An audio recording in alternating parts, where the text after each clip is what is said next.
Please join Dr. Shelley Hirsch, Ari Fries, Dr. Yitz Goldberg, and myself, Dr. Robert Wolf, at the new time of 9:30 p.m. Thursdays on 6:20 a.m.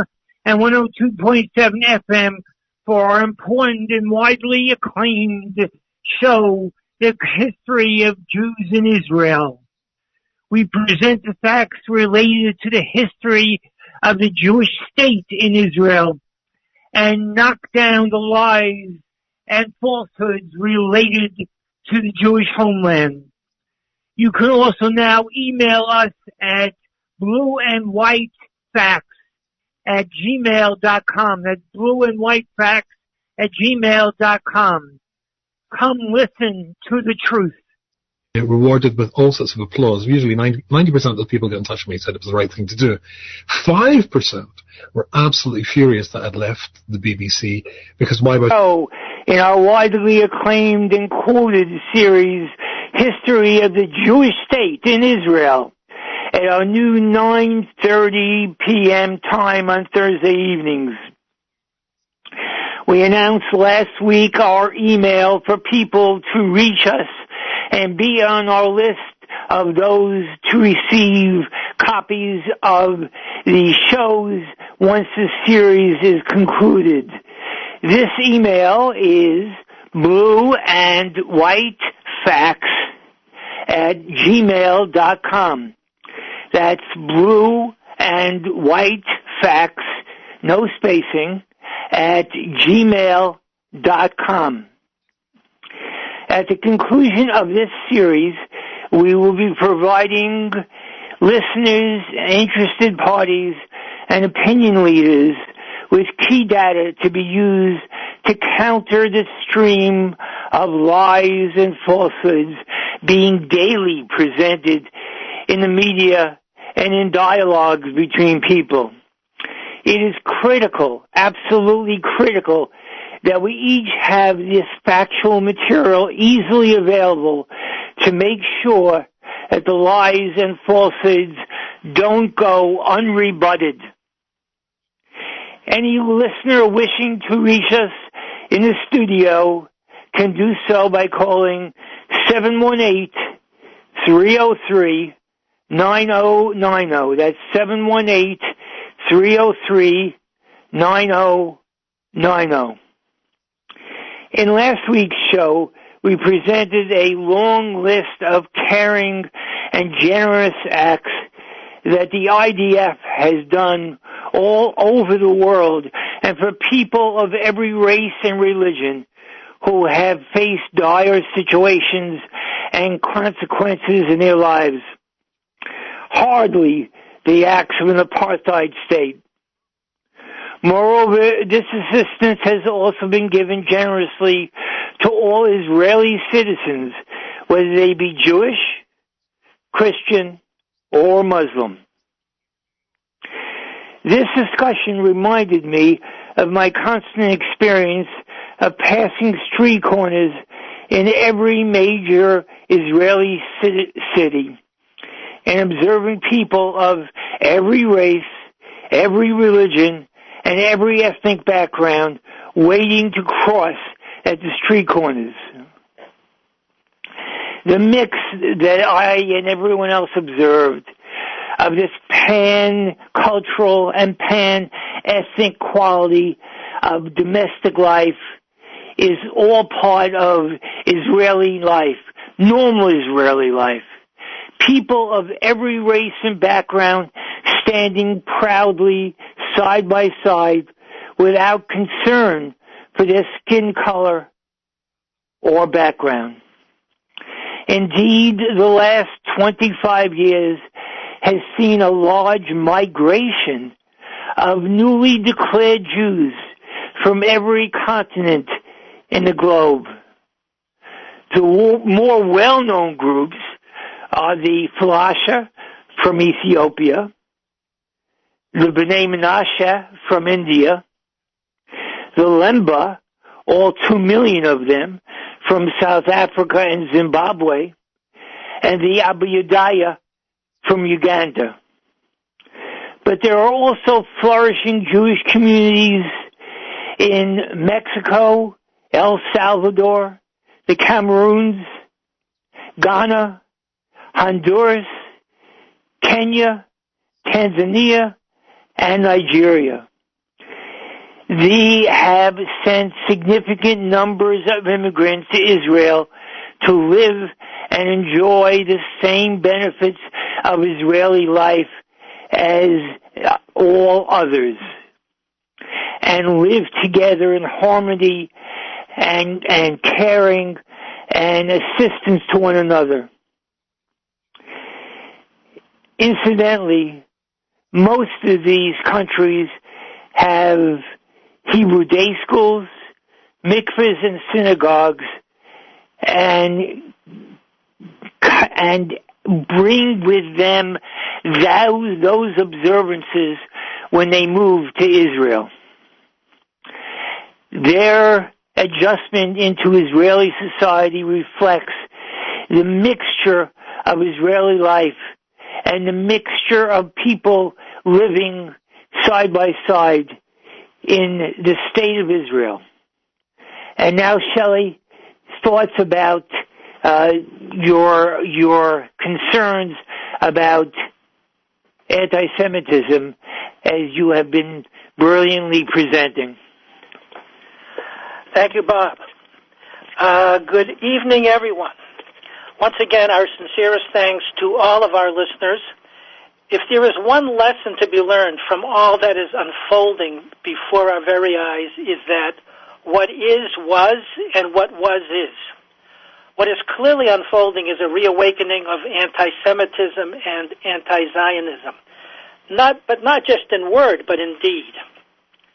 The tragedy of October the 7th, in which over 1,200 innocents were slaughtered in part of a continuum of hatred, an endless stream of hostility, if you will, that waxes and wanes, but never, ever disappears.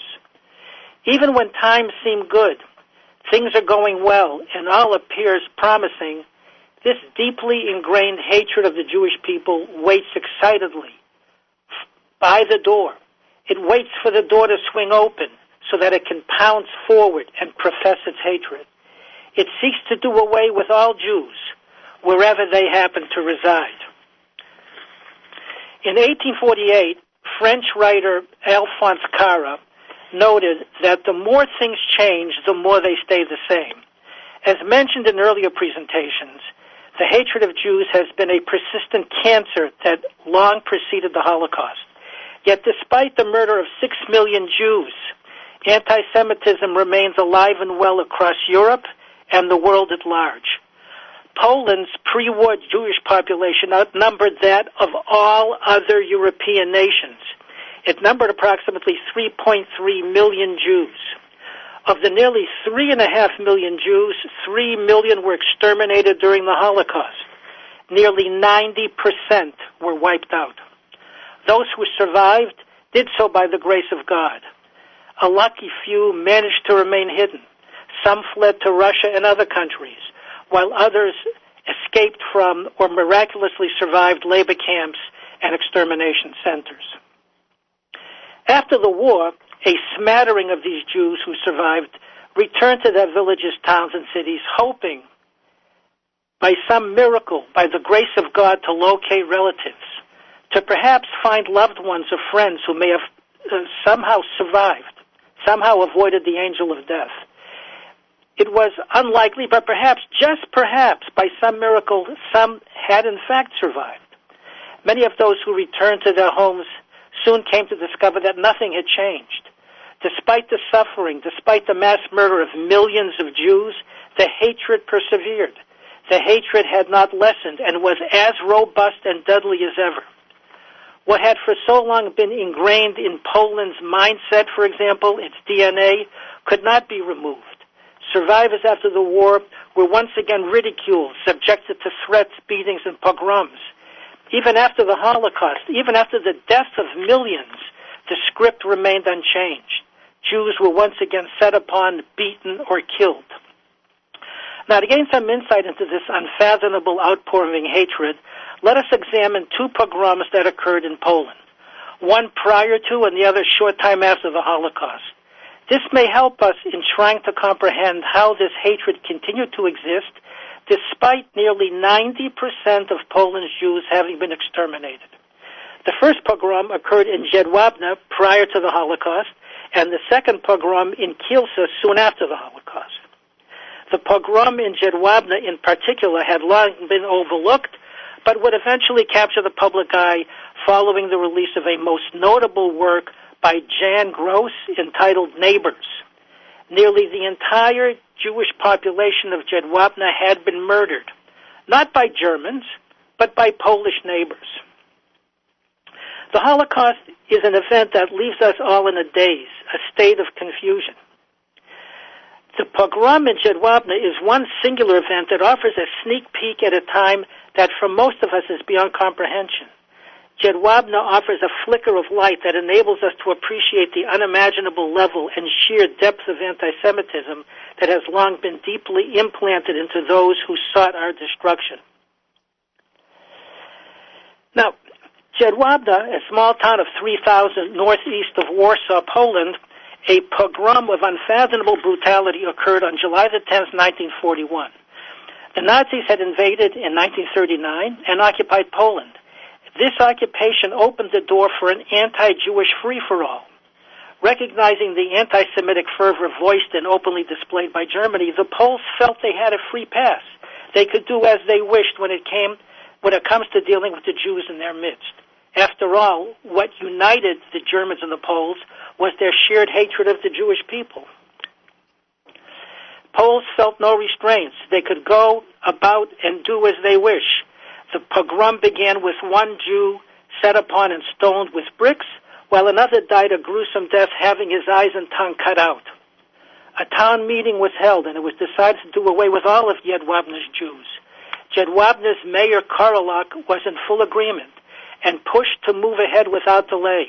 Upon learning of the planned liquidation of Jews, peasants from neighboring towns and villages set out to join the festivities and perhaps even help themselves to the rewards.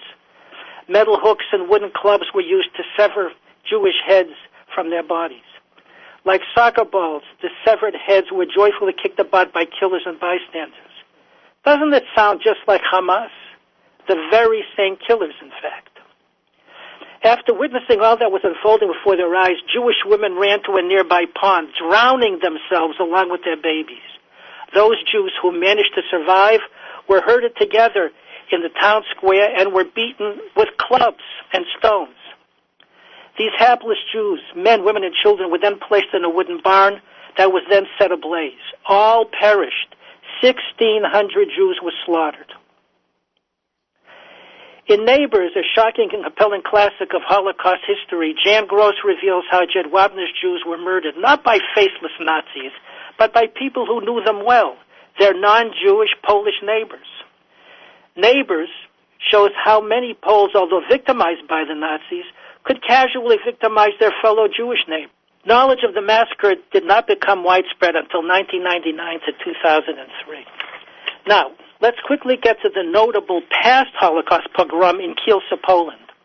One would rightly expect that after the extermination of 90% of its Jewish populations, pogroms would be a thing of the past in Poland, but such was not the case. The mass violence of the Kielce pogrom was once again based on false allegations, accusing Jews of using blood of Christian children, the blood libel, so as to make matzah, etc. Jewish hatred had never abated, and the Poles did not want to return their ill-gotten gains.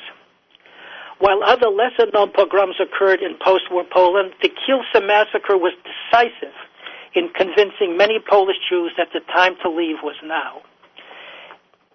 On July the 1st, 1946, a 9-year-old non-Jewish boy, Henryk Blaszczyk, left his home in Kielce, not informing his parents of his whereabouts. When he returned on July the 3rd, the boy told his parents and the police that he had been kidnapped and hidden in the basement of the local Jewish committee building, hoping to avoid punishment for wandering off. The committee building was home to approximately 180 Jews, as well as a number of Jewish institutions.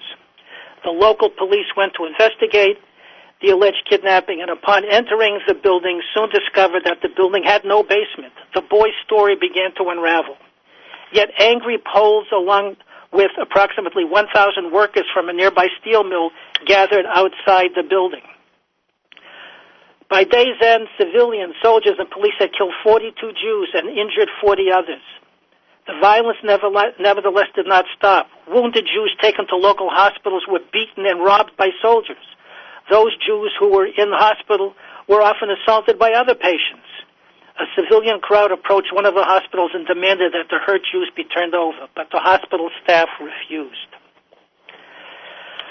Although these pogroms predated the October 7th tragedy, the tragedy of Hamas, the attack on Israel, the barbarity, the inhumanity, the savagery perpetrated against Jews is almost indistinguishable.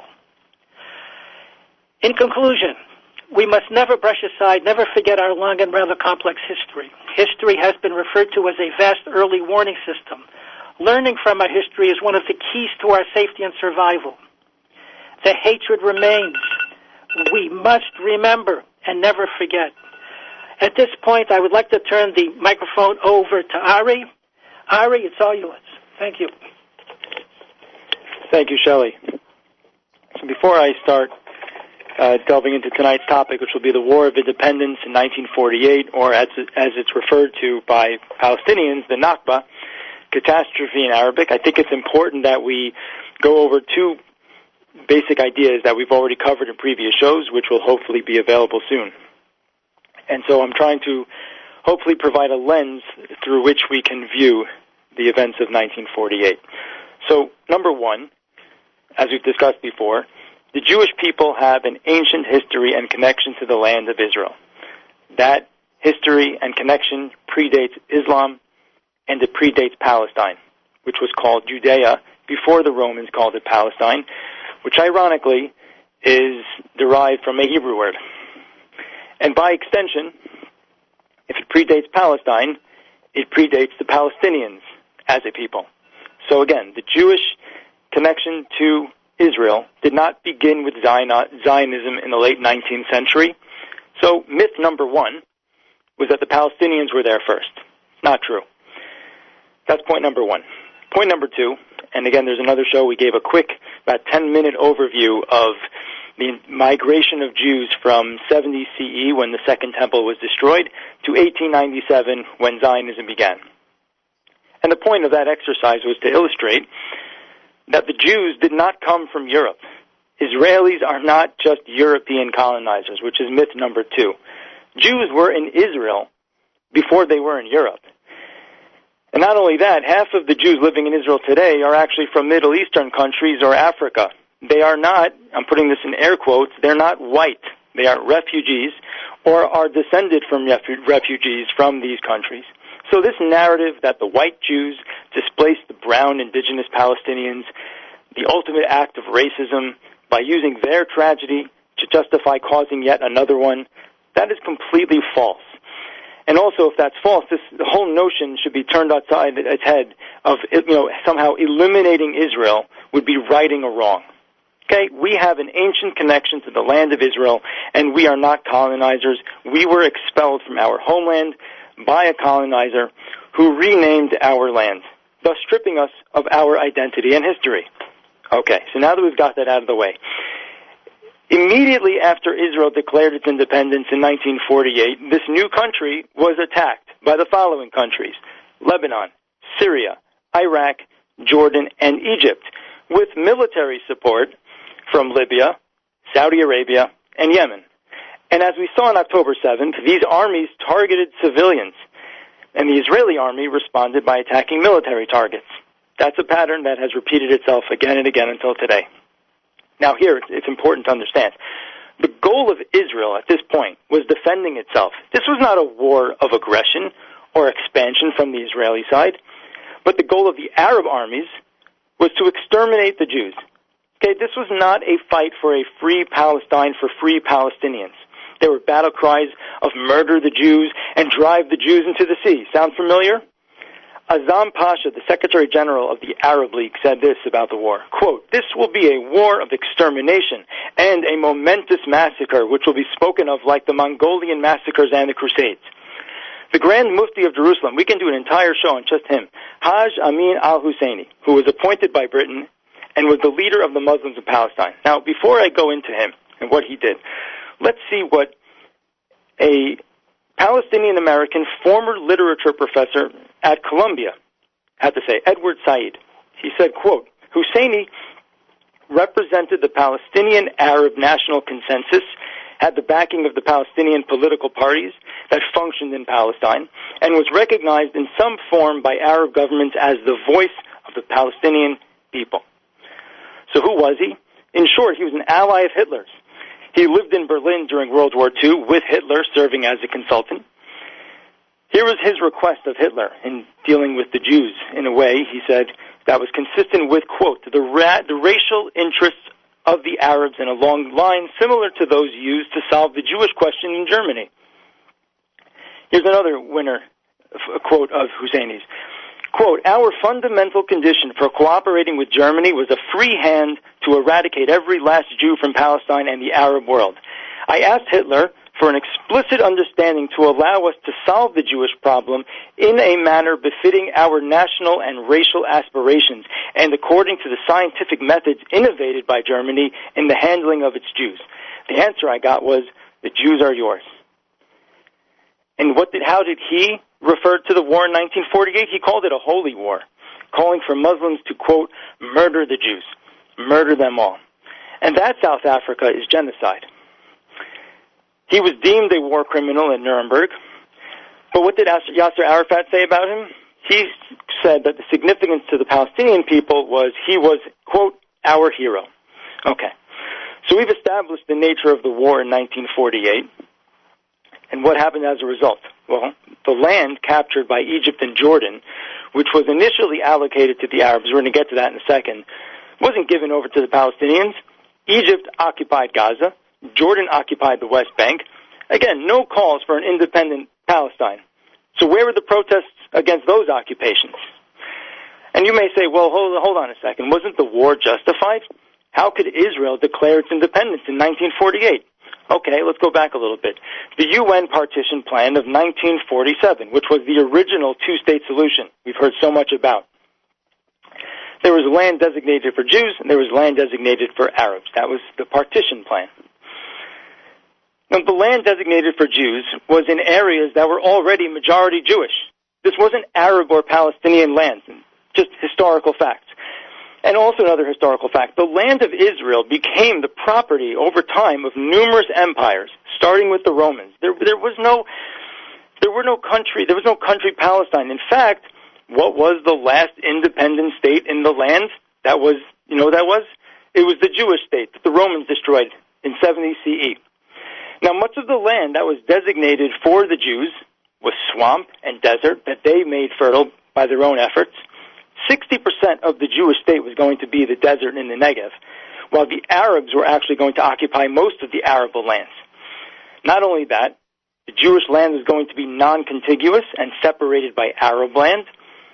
Jerusalem was going to be international, so that was essentially going to be neutral territory, even though Western Jerusalem had a Jewish majority. 100,000 Jews would have been isolated from the rest of the Jewish land. Not only that, Hebron, which is another Jewish holy city, was not going to be in the land. It was going to be indefensible, essentially. And yet Israel accepted the plan. They were desperate to go back to their homeland. They declared their independence, and they were immediately attacked. Now, the irony of this is that Israel ended up capturing more land in that war in 1948, a war that they did not initiate, than was designated for them by this 1947 plan. And what would have happened if the Arabs had accepted the plan? Well, the two-state solution would have been a reality. They would have had a contiguous Palestinian state bordering a Jewish state, okay? There would have been no war. There would have been no bloodshed, no refugees. And so then you may say, okay, so where did the partition plan come about? How did that happen? Who was the UN to decide? Okay. This was an attempt to resolve the conflict of two nationalist movements that were competing with each other. You had the Palestinian national movement and the Jewish national movement. At this point, the international community had recognized that there was already a de facto Jewish state. The Jews had, for the most part, legally bought land from absentee landowners, not farmers or people who were working the land. And you can look this up. This is data that's supported by census reports and land records. These were legal purchases under international law. And yes, were there families that were displaced by these sales? Yes. But if you look at the sales, the families that were displaced, the number of families displaced between the 1880s and 1930s is considerably smaller than the total number of Arabs displaced by Arab governments. So, for example, the construction of the Aswan High Dam across the Nile River between 1960 and 1970, that displaced more than 50,000 people.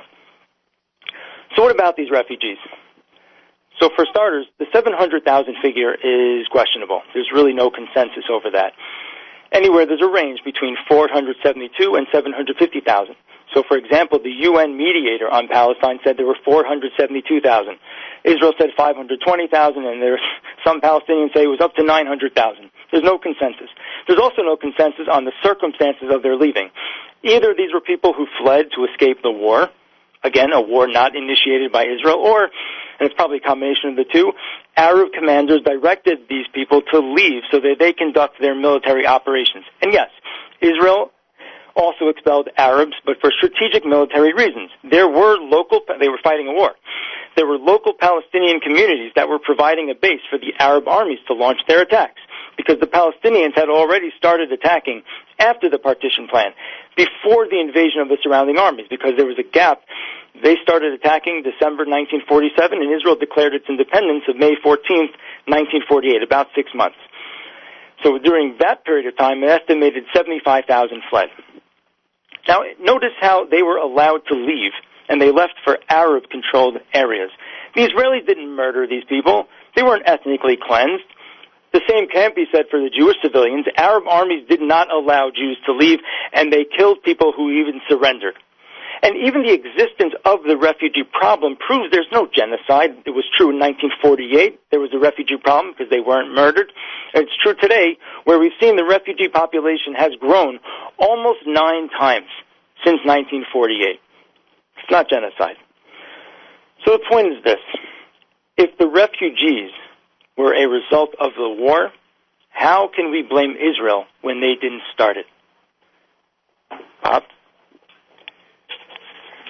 Fascinating. I hope you are all absorbing all of this material, and you'll be able to absorb it even more clearly and more directly once we provide the files so that everyone can check each of the shows once the series is over. We guarantee that will be made available for everyone wherever you are, wherever you live, so that you can look at this data, listen to this data, and understand what the facts really are. I'm listening to both Shelley and Ari describe things that are so fascinating and important and critical for our understanding of where we are and where we're headed. And, Shelley was describing Jed Wapne and what happened there, and I was fortunate enough to co-author a book with Shelley called The Bugs Are Burning, which included a description of events in Jed Wapne. And people always ask why the name of the book was The Bugs Are Burning. And, of course, that had to do with the fact that the Polish peasants would listen to the sounds of the concentration camps and smell the smells coming from the concentration camps, and would turn to one another and say, "Oh, the bugs are burning." And of course, we understand what they were referring to when they referred to the bugs that were burning. Well, we're not burning anymore, and it's not going to happen again. And Israel is making sure that that's not going to happen again. And remember, Am Yisrael Chai. Good night.